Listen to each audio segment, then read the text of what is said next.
Ramazan ya Ramazan, Ramazan ya Ramazan. Tiş jasatsa bolaverет. Болгону нар жакка суу өтүп кетпеш керек. Анан эгерде тиш ооруп алса, кыйынчылык жок болсо, бир айга мүмкүнчүлүк болсо да мына жылдырып же бери жылдырып. Орозойчу эң жакшысы дарылатпай турган жакшы. Бирок азыр частный стоматологдор аябай көбөйбөдү азыр. Кечки саат 10-да десеңиз дагы, 11-де десеңиз дагы келиңиз, биз кызматта сиз урматтап турган стоматология толтур азыр. Ошентип дарыланса болот. Тиштин арасындагы майда чүйдө калып калган нандын күкүмү же башка нерселерди байкабай жутуп алса, ооз ачылбайт. Анда байкап жутса эмне болот деши мүмкүн да, жутпай эле коюш керек. Ачкадан өзөрүп алсак да, негизи жебей эле болгон жакшы да, мындай этияттык менен. Керек болсо элдин тамактанып алса, элдин көзүнчө тишиңди чукпа деп атпайбы? Чуксаңыз эмне кылат? Кол бир кол менен мындай жаап алып. Ошол себеби дегенде жаныңыздагы адамдар жийкенип калбасын дейт. Адамдын бетине карап жөтөлбө дейт. Адамдын жанына карап кекирбе дейт. Бүт сонун айтылган. Мурдун ичиндеги кернең, мурдун кернең каккылаба дейт, чукулаба деген сөз да. Себеби дегенде жаныңызда чай ичип аткан адамдар жийкенип калбас үчүн. Мусулманчылык биздин ата-бабалар муну өз ордуна койгон. Керек болсо тасаркондун үстүндө аттаган эмес бизде. Нандын үстүн эч качан бизде аттаган эмес. Бирок кээ бир мусулман өлкөлөрдө болушу мүмкүн. Аларга боло берет. Алар аттап кете берет. Тасаркон, тамак, самак бар, аттап эле мындай шаар аттап кете берет. Аларды да биз жек көрбөйлү. Алар өздөрүнө жарашат, өздөрүнө кут болсун. Бирок биздин салтыбызда эч качан мүмкүн эмес. Мавзу деп коет, ага амал кылынбайт, алып салынат. Бирок мааниси туура. Кимде ким нандын күкүмүн тебелесе, мавзу хадис бар. Мавзу деген сөз амал кылынбайт. Бирок адепке колдонсок болот. Бул мааниси аябай жакшы. Ал кандай десе, кимде ким нанды тебелесе, ошол элге үй бүлөгө жакырчылык кирет деген.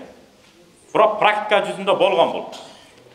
80 канчанчы жылдары нандарды иттерине, уйларына, малдарына берип калган экен.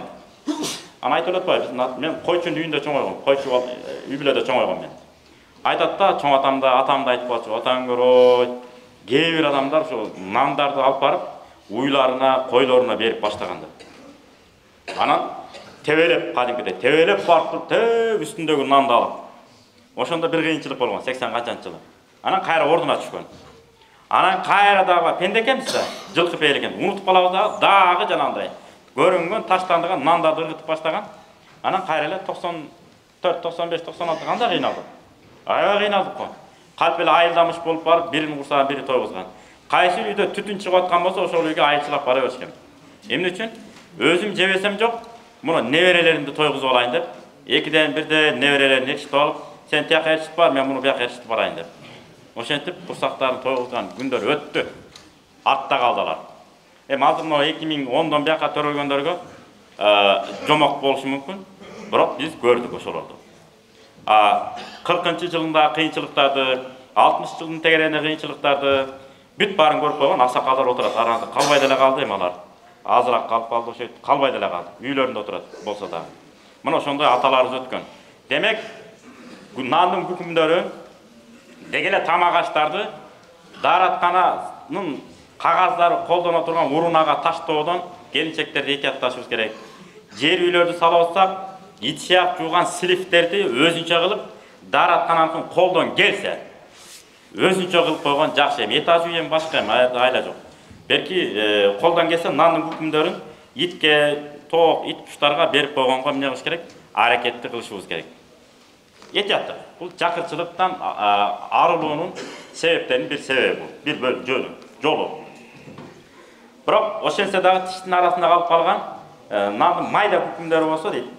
Кичинекей, эт болсо, кичинекей болсо, эч нерсе болбойт. Болгону жана нокот деп коет го, гарок. Ошо гароктон көбүрөөк болуп кетсе, анда оозду ачат. Болгону кичинекей нерсе болсо, сыртка чыгарып туруп, бул эчтеке болбойт дебеди эле деп молдоке деп туруп, сыртка чыгарып туруп анан кайра жебеш керек. Кээ бир болушу мүмкүн да, сыртка чыгарып анан кайра жеп коюшу мүмкүн. Жебеш керек, сыртка чыкты, болду, кетиш керек деди. Кете турган жагына. Оозун чыгарып туруп анан кайра жеген болбойт бул. Оозу чыкты, бүттү, ал жебеш керек. Ошо үчүн баягы садаканы бердиңби? Кайра милдет кылып сурасаң, кусканыңды кайра ичем дегенге барабар деп атпайбы? Катуу айтылган. Ошо үчүн кайрымдуулук иштер, жакшылык иштер, жашыруун болгону жакшы деп атпайбы? Бирок ошентсе дагы араңыздарда бар көпчүлүгү айтпай эле кой, билдирбей эле койчу, мен өзүм менен мындай Кудай жолунда ишимди кылып атам деп иштерин жасап жүргөн достамыр, агалар, инелер бар араңыздарда. Мына ошондой иштерди эмне кылыш керек? Улантып, күчөтө бериш керек. Ramazan ya Ramazan, Ramazan